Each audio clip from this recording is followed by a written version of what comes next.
Gabriel, vamos falar de economia então? Vamos lá, porque hoje temos o presidente Lula deve sancionar a lei que amplia a isenção do imposto de renda para quem ganha até R$5.000. Espera aí, eu já aprendi com vocês aqui nessas últimas semanas que não tem almoço grátis. Essa medida aí vai mexer no orçamento? Quem que vai pagar essa conta? Porque alguns tributos vão deixar de ser adquiridos pelo governo, recebidos com essa mudança. Perfeito. Nós teremos muitos tributos que deixarão de ser recebidos pelo governo. Há um custo fiscal aí desta medida de cerca de 35 bilhões de reais. Vai ser equilibrado com a tributação mínima dos chamados pelo governo de super ricos, para quem ganha acima de R$100.000 por mês, com uma alíquota de 10%.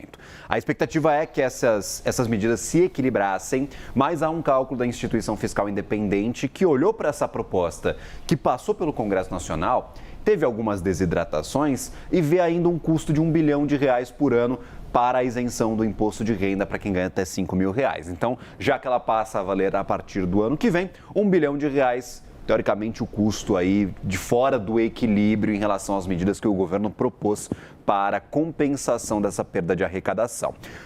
Uma pauta muito popular, vai ser bandeira eleitoral do governo para o ano que vem. Era uma promessa já. Exato, campanha, era uma grande promessa. Vai ser um grande evento hoje, o governo vai fazer muito barulho com esta conquista que foi conquistada lá no Congresso Nacional. Não teve praticamente nada de resistência nas duas casas, apenas esses trechos que foram alterados. O principal deles é a retirada da população rural do cálculo do imposto mínimo, destes dos 10% para quem ganha acima de R$100.000. Isso causou ali algum desajuste, outras pequenas medidas foram sendo retiradas aos poucos e aí a gente chegou neste custo de R$1 bilhão para os próximos anos. Tem um ponto de atenção também que é o efeito inflacionário dessa medida. Por quê? Para quem ganha até R$5.000 não vai mais pagar os impostos e para quem ganha até R$7.350 vai ter um desconto progressivo para a tributação. Então, vai ser muito mais dinheiro que vai chegar na mão da população e a gente sabe, Estevão, que este dinheiro, para quem ganha ali até R$5.000, o custo de vida no Brasil é alto, ele vira imediatamente consumo. É muito difícil salvar recurso, salvar dinheiro quando você ganha ali R$3.000, R$4.000, R$5.000, que é o caso da média do trabalhador brasileiro. Então ele vira consumo e eventualmente no ano que vem pode trazer um repique para a inflação. O Banco Central diz que este cálculo já está nas projeções do BC para a inflação no próximo ano, mas é um ponto de atenção também o quanto esse dinheiro que vai chegar na mão do trabalhador vai direto ali para consumo e vai fazer com que os preços fiquem um pouquinho mais altos por aqui. Então são dois pontos de atenção, mas é uma medida muito bem-vinda para a população, muito popular, não teve resistência alguma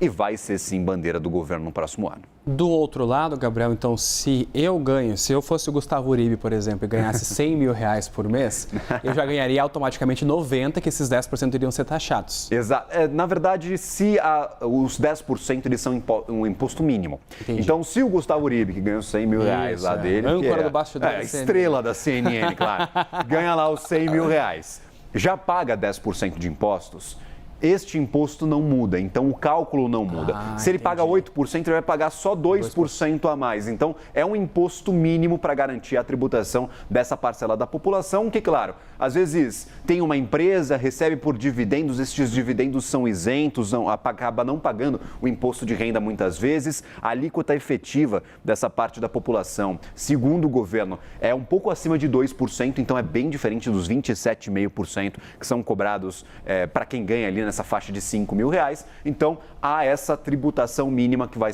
vai ser aplicada a partir do ano que vem. Também pega os dividendos das operações financeiras, por exemplo, com investimentos em bolsa, fundos? Não, estes investimentos ainda são isentos. Por exemplo, eu tenho um dinheiro em LCI.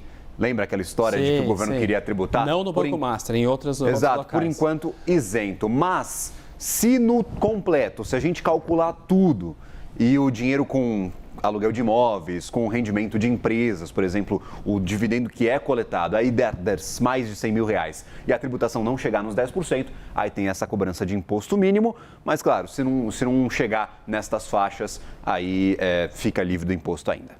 Esse é Gabriel Monteiro, então, nos trazendo essa análise econômica aqui nesse início de manhã, além da análise contorcionismo aí. Mas tá tudo certo, tá tudo certo. Ontem, Fernando Nakagawa estava aqui e ele simulou o CJ andando de bicicleta no GTA. No GTA? Eu não. Vai lá. Eu quero descobrir como é que o Fernando Nakagawa tem esse tipo de conhecimento, porque para mim, geração Z, cresci com esse tipo de coisa. Agora lá nos confins de Taboão da Serra, e eu quero ver se o Fernando Nakagawa tem toda essa malemolência aí para escapar da visão das câmeras. Vamos lançar esse desafio aqui. Valeu, Gabriel. Um grande abraço. Valeu, até a próxima. Até daqui a pouco.